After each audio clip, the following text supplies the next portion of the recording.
have a complete leadership crisis in Ghana. Ghana has a leadership crisis. Really, KSM? Yes, yes. Why so? I was listening to the young guys. Now I have the privilege of calling them young guys. The Fix the Nation, and they had the vim, they had the vigor. We need to fix the nation, and everything they were saying is right. However, they're talking about what Ghana needs is a third force. But what's the third force? Technically speaking, right now the third force will be boom. Chirabusum. He can tell an election. Right. Yeah. So what's the third force? What Ghana needs is leadership. I like the Chinese proverb that says that the leader is like the wind and the people are like the grass. And the grass will bend in the direction of the wind. That is what is missing. We don't have that leadership that is driving this nation aggressively. And that cuts across all parties, political parties? Yes. Yes. We need dynamic, aggressive leadership. We don't need change. The way to fix Ghana is not to change the political party. Do the same thing that political parties are doing. But you need a leader who will come and steer the course and focus it in a different direction. And I think that's what is missing in Ghana. We go ahead. What has to change, about leadership across the board, KSM? I think we have to take our country more serious. Even if you look at the example that I always come up with, the vetting process. The vetting process to me is like a sitcom. The vetting process in Ghana is like a sitcom. That's so harsh, KSM. Really?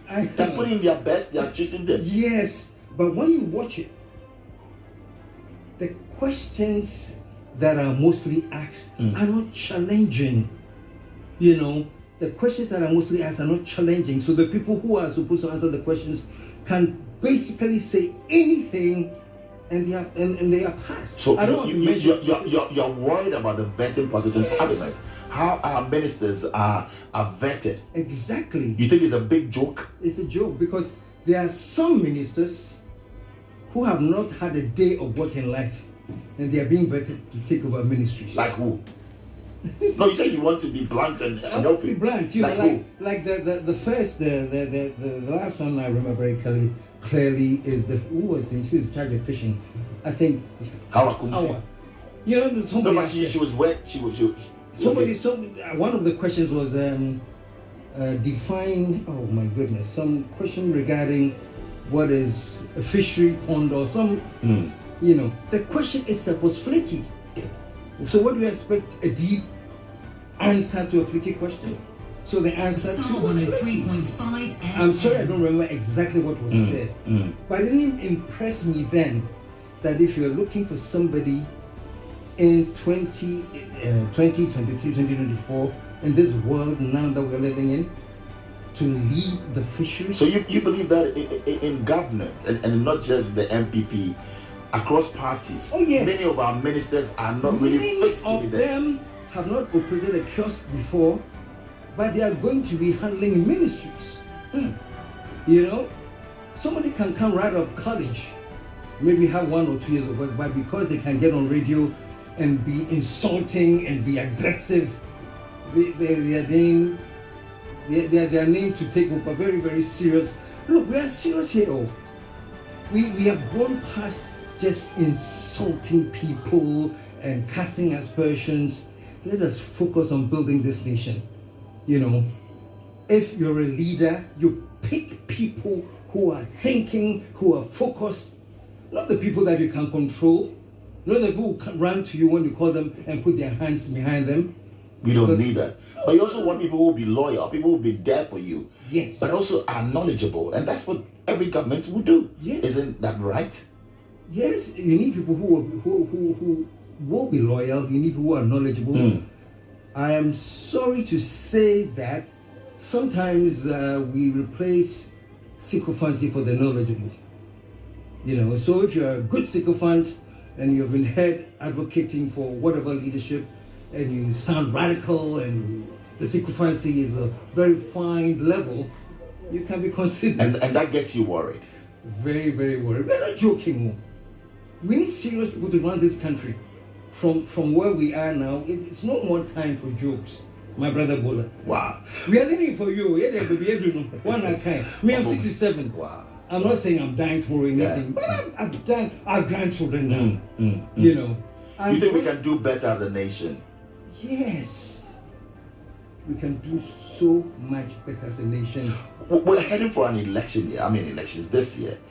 Are we more fixated on who wins or who leads the country in the right direction as opposed to, well, let's get it working. How do you see that? I see that we have gotten all, unfortunately, stuck in the promise syndrome. You know, if you want to win the election, promise the people.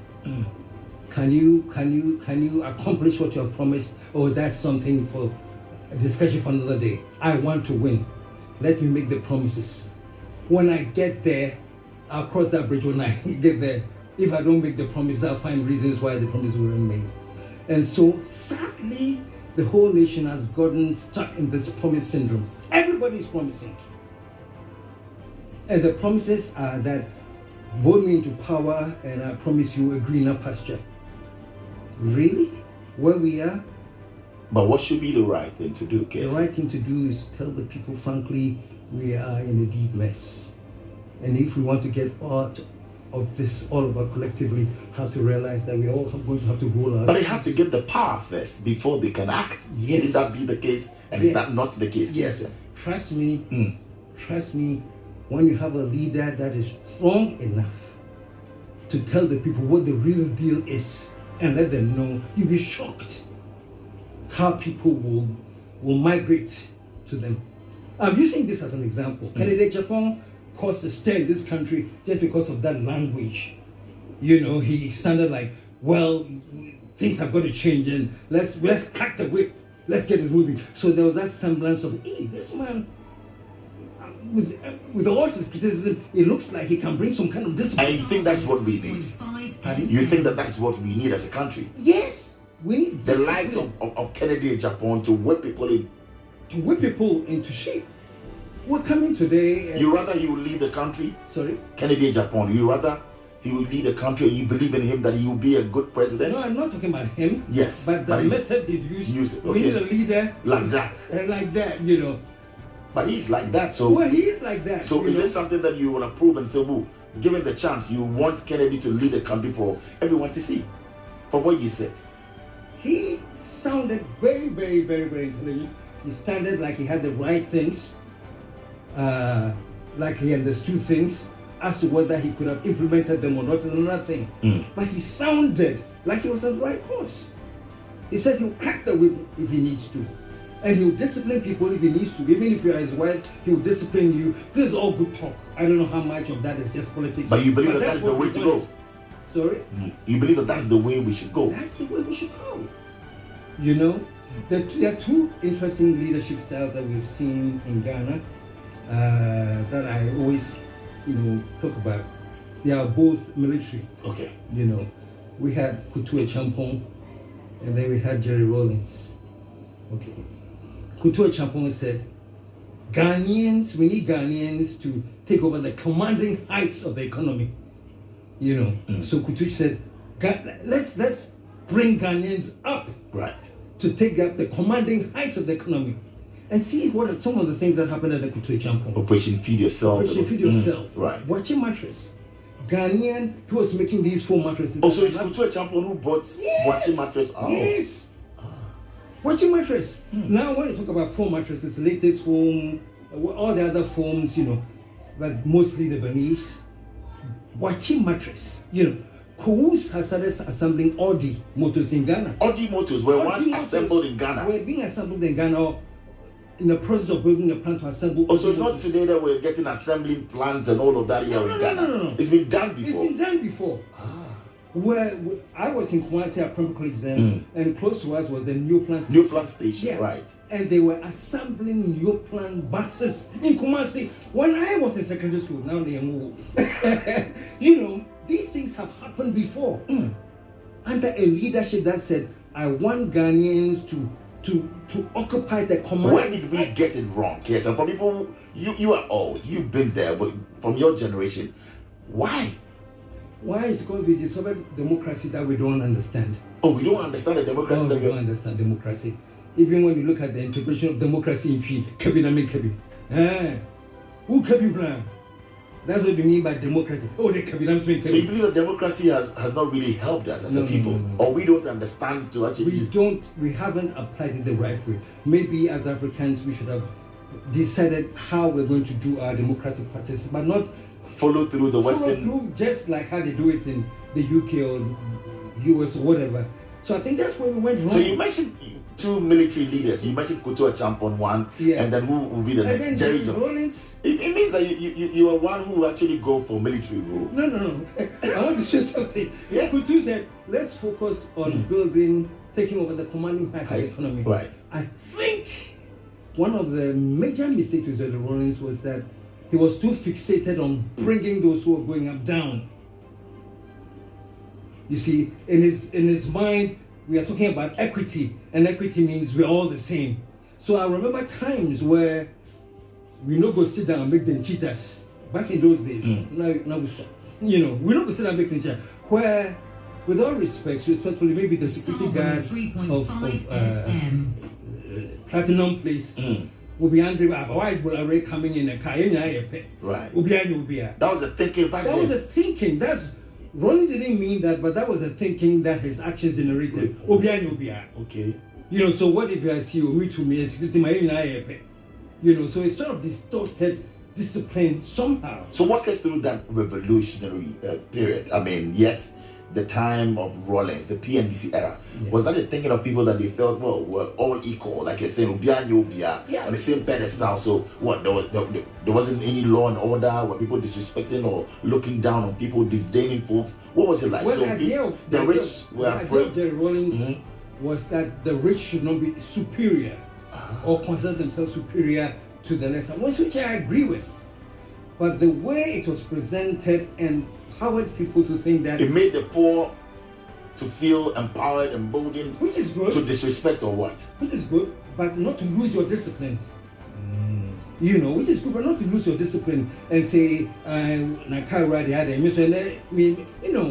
on, there's structure in society, there's a hierarchy in society. Did that regime act us as a people? I think most of the indiscipline that we're seeing now, sadly, had their roots from the regime. And I know that people are going to kill me for saying this. But sadly, a lot of the indiscipline that we're experiencing now stems from what? Stems from the fact that people say, during the Jerry Rawlings era, the first war, the PNDC era. Is that what we're saying? Well, yeah, that was part of the legacy. Wow. And not the PNDC, maybe the AFRC. AFRC, okay. Because that was the wind that was blowing, let the blood flow. We all said some more. Today, you did? We look back and I say, yes! Do you regret chanting, let the blood flow? I regret that I didn't understand, what that meant. That if you want to stop corruption, kill people. Kill people and then let their blood flow and then everything will be fixed. No. And that's a mistake that we now realizing that no, don't. On hindsight, you feel that no? No, I feel no. Wow. There should be justice in the system. You can't do anything without justice, fairness and equity. If you throw most of them out and target a certain group of people and say you are the, that's what people are afraid of now. If I may just digress for a second, people are saying that. I remember a quotation that I had. It said that nothing is more dangerous to society than a person with nothing to lose. They don't have anything to lose, so they don't care what they have to destroy because there's nothing to lose. And I amended that the quotation. I said no. Nothing is more dangerous to society than people who create the conditions so that many people have nothing to lose. That is more dangerous. So we seem to be getting there, and then you hear people saying, Charlie, we have to be very, very careful. When the masses get angry, they don't care who they are. going to whatever. But the bottom line they are saying is that the rich and uppity will be at the mercy. Right. That shouldn't be the case. Interesting. So we talked about the military role. Yeah. And you're saying that democracy is also not good for Ghana, or we don't really understand it. But 31 years into it, a stable, under the Fourth Republic, things are going right. And you're saying it's not the best for us because we've not developed well as a nation? Surprisingly, one of the people who have helped the stability too was a military man, was Rawlings. Jerry Rawlings. Yeah, whether we like it or not, his era sort of standard authority, and we got some stability, during his era. Whether they were coups or not, they didn't succeed, and he seems to have maintained it. And then that led us into the Fourth. So we need to credit Jerry John Rawlings for that stability. Oh yes. Yes, he did a lot to help ensure, Ghana. right? Yeah, So great, but now I think our understanding of democracy is what we're doing now. For example, you hear that Kolebu needs, what do they need for some equipment, I think dialysis. Right, yes. And we can't afford it, and yet the political party can raise 20 times that amount to give to delegates. That's democracy for Ghana. That's democracy for you. And you feel sad about it. Yeah. At the end of the day, it's whoever carries the majority that wins. So if the majority has to find money and pay every single delegate and corrupt all of them and win, they win. They call that as TNT, transportation, also helping them to get to the centers. Yeah. I know, sometimes when you're doing things, there's a nice way of making them sound right. Like if you want somebody to give you, if you are giving bribe and you say these are production costs. Facilitation. Yeah. On your bribe. These are just facilitation costs. These are production costs, things. And you think that is wrong? Very wrong. Because now democracy is now moneycracy. Democracy is at the mercy of money. If you don't have money, please forget it. Somebody was just narrating a story that she had 3,200 from, just an election. I mean, they were going out there to go and vote for who should be, their parliamentary representative. And that alone, she was able to amass 3,200 in hours or in a day. Some got television sets and all of that. So that's democracy. There's democracy. You buy TV sets. Because if we have this money, why don't we fix the roads in our neighborhood? Why don't we, make sure that we get clinics? Yes. Schools. So we spend 1.5 million Ghana cedis, 2 million Ghana cedis for the votes, and we go to parliament and we're crying that. Yes. It's a joke. That's the joke. The joke of democracy. So you want to strike a balance, and if there's not money, then how are you going to get them? Because they complain about how much they earn, but you spend to get there to earn paltry amounts. So where do we draw the line, sir? I like what Fela Ransome Kuti put it.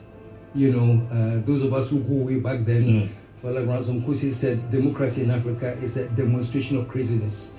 That was his definition of democracy in Africa. But if we, the people, are also not demanding from them or empowered from, we had one MP just about 2 weeks ago lamenting and saying that, and one even is not going back to Parliament because he feels that the demands from his constituents is just overbearing. It's just way too much on him. So maybe it's also, as a people, let's do some introspection. We go to them when our children are sick, when we need school fees, when we want to travel. Why should we burden the MPs? When you want to buy a coffin for your mother's funeral, you go and see your MP. So maybe it's also us. And crazy enough, they too want to make sure that, hey, I want to win the election. You have to. Ways they will find out to find a coffin. They also do it because. So then we are encouraging them to become. Encouraging them. That's our democracy. That is our democracy. To encourage people to start thinking entitlement. So we have a whole generation of people who think they are entitled. Okay, so let me find out this from you, and that's why we're having this conversation as well, getting into your mind, and you've been around for some time as well. Do you believe and be sincere with us that we're not getting the right people? It's about people who can pay that are getting political office, as opposed to people who have the knowledge, the brains, who are brilliant to go out there. Maybe they don't have the money, but they have the ideas. They don't get the chance to serve the people. Is that where we are now as a nation? Yeah. Meritocracy is dead. We don't get things on merit. Actually, Bolare, I followed your work. You have a track record of communications, of radio, of that. Because of that, I'm giving you this. Right. That is what's supposed to happen. But no, it's like I went to school way back in the day with your father or your mother, or you come from my village, whatever. So so we have killed meritocracy. We don't do anything based on merit and those who qualify. We do it based on, is it a family friend? Is it, and that can never get any country anywhere. So that's what is killing this country, and it will continue to kill this country. We need to, it's like Ghana, I see it's almost like a vehicle going in reverse. Ghana is a vehicle going in reverse. In reverse. That's how you see Ghana now. I see Ghana now. After 67 years? 67 years. And what we need to, instead of, all the politicians are telling us, oh, don't worry, how fast we are going in reverse. When we come, we'll start moving forward. No. We need somebody who will say, I'm going to stop the reversing, at least break the train, let it stop from reversing. And when we have stopped it, and we know that we are now stopped and stable, now let's move forward. But don't tell us in the middle of this fast retrogression, I will just do something by magic and we'll start going forward.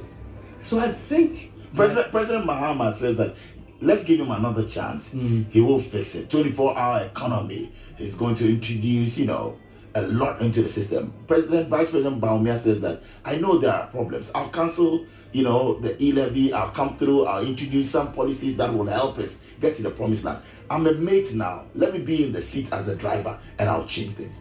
Who do you believe? Well, let me start. We start with Mahama. Yes. Okay. I think the idea of a 24-hour economy is great. It's good to know that around the clock we'll be working and the economy will be moving. The only thing, my free advice to Mahama is to understand that a 24-hour economy is also very possible and something recommended when the economy is running. There's an economy that is booming, But where we are now, he can't introduce 24-hour economy. He will have to really, like I said, we're going in reverse. Stop that train. Put it stable and fix everything that you need to fix, and then let's start moving forward. And in our movement forward, fix the 24-hour thing about the economy and other things that you have to do. That's the only thing I'm saying. That. But you can't come in and, as it is now, introduce 24-hour economy. Is that what you're saying? No. You have to set things right. Okay. You have to set the economy on some kind of firmer footing. The economy now is not on a firm footing. No, the economy now is. What do they call those things? You know how you ski on snow? We now perform on snow. It's very smoothly going down. That's how it is. Free fall. It's like a free fall. I'm sorry. I'm not making these statements as a politician. No, I'm making these statements as KSM citizen of Ghana, as KSM, who is seeing things, and I live it, and I know, and I'm saying that we need to stop the free fall. If you're talking about President Mahama, Vice President Baumia says that give me the chance. I'm not, in the driver's seat now. I am a mate. I have my own ideas. I wish he had never said that. Really? Yes. You wish Vice President? I wish Baumia had have said, Charlie, we all served in this MPP government as Vice President. I did that. We made some mistakes. He should acknowledge we made some mistakes. That he was a part of it. I was a part of it. We did this, we did that, but okay, we are asking for that because I'm now going to correct the things. I don't say, No, but he's not running away from it. He said, yes, he's part of it, but he's a mate. He's not the one in charge. As the chairman of the EMT, Economic Management, he can only advise. It's an advisory role. And the president, the backstop with him. So give him the chance. Is that the wrong thing to say? The right thing to say is this. No matter how the president resisted what I was saying, I put it to the president, and Mr. President, I'm sorry. This won't work. He should have done that. He should have done that. He should have done that. But if you don't do that and you're quiet and you toe the line And then after that, you said, okay, I was just quite being the mate, and I told the line, so now let me drive. Master, the mate learns how to drive eventually near the Kanaman. That's the duty of a mate too. You go there to understudy the driver. So the mate understudies the driver, and as they understudy the driver, eventually they get to drive. So you're not just a mate, you're a co-driver. So don't come and tell me now that, oh, they didn't let me drive. I'm sorry, then it's your fault. So he says that when he gets it there, he'll cancel e-levy. That will not happen. So that means that he's taking charge. Shouldn't we applaud him for that? Well, I think he's still vice and still very, very powerful. You want him to do that now? Now. Do everything that you can do now. Why wait till you get the power, in how many years? Do it now. I did this and this is wrong. We didn't do this. We all did this. But let's start making amends. So I'm doing it now. And you see the difference that will make with people. We're getting lots of messages coming in. Messi, listening to us from Airport Hills. Wow, interesting conversation with KSM and great revelations. When he came into the country in the 90s, I thought he was MPP. Ask him, was he MPP? Then he metamorphosed. He's now NDC or CPP. Where is he now? Should I tell you a very great story? Yes, do. The one who gave me my first job when I came from the US was Nana Dankwa.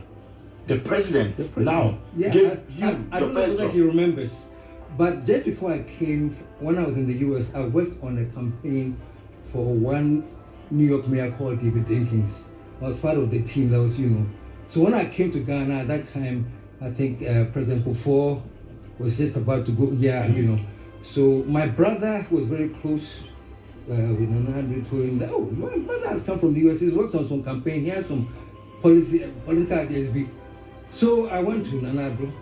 You met him one-on-one. He's my cousin. Oh, the president is your cousin. He's my cousin. I'm saying that today. Wow. And then change direct. President Kufuor is your cousin, KSM. Yes. And then change. And you say the economy is retrogressing under your cousin. Oh, but that has nothing to do with him per se, But let me tell you this story. Yes. So when I went to him, my brother asked me to go to him. Then he called Jacob Bichibilante, because he was a campaign manager for Jack. Okay. So Jake said, okay, come and meet me. So I met with Jake, and yes, they placed me on the Kufuor campaign. Oh, so you're part of the Kufuor campaign? I said what the hell you call? Well, yes. Talk to what's his name, Cabinet Japan. To tell you today how we spent hours at the editing room, editing campaign as the MPP. Really? And what will shock you is that most, not all, but a good percentage of the voiceovers for the MPP campaign was mine. Your voice? Yes, but they didn't know. In the 90s? In the 90s. It was my voice. Were you an MPP member then? I'll answer that in a second. No, feel free. Well, like you said, yes. I don't like that. Exclusive. On Stature. You were a Cadbury member of the MPP. But I'll answer that very, very soon. Yes, please do. Now, where was I? Yes. Yes. So even back in those days, do you know who got in trouble? Kukwuse Chado. I don't know if he remembers. Because Kukwuse Chado said they got a call from Slugabra saying, Rollins and Nakado are quite upset. About? And Kukwuse said, why? He said, but you are supposed to be an independent journalist. Why are you putting your voice to MPP hats? So, it's Kukwuse team, Nisa. Yeah, he didn't even know who was them that time. Your voice? Now, what's the question? Was I MPP? Yes. Were you MPP then? No, I just wanted Kufuor to win power. I was tired of Rollins then. I didn't have any political affiliation per se. Let me say, okay, Rollins, how you be? So you wanted Kufuor to be the president of Ghana? Yeah, that's all. That time. That time? Yes. So that didn't make you MPP? No. Never had a card of any political party? It's funny that from where I come from, Chebi, yes. Relatives with Achim, everything. The president is your cousin? Yes. It is traditionally a UP lineage. But I've always been an Nkrumah from secondary school. You've always been an Nkrumah? Yes. Maybe before you were born, Bola. So you're not for the MPP, you're not for the NDC, you're for CPP. I'm not for CPP because they're confused. Oh, the CPP is confused. Confused People's Party. Wow. That's what CPP means. Oh, that's so harsh. Yes. No. Really, CPP, they're confused. My talk shop days. I know, and right? It's your fault. Slow down. Please give me some more time. Yes, you told down. Who, in your opinion, has been Ghana's best president? In your opinion? Oh, that's why. And give me 2 reasons. Nkrumah. Yeah. Oh. Yeah. After Nkrumah, take out Nkrumah and it will be who? If we come to the Fourth Republic, KSM, who will it be? Ghana's best president in the Fourth Republic? I think Mahama. Mahama? Yes. It's not Kufuor.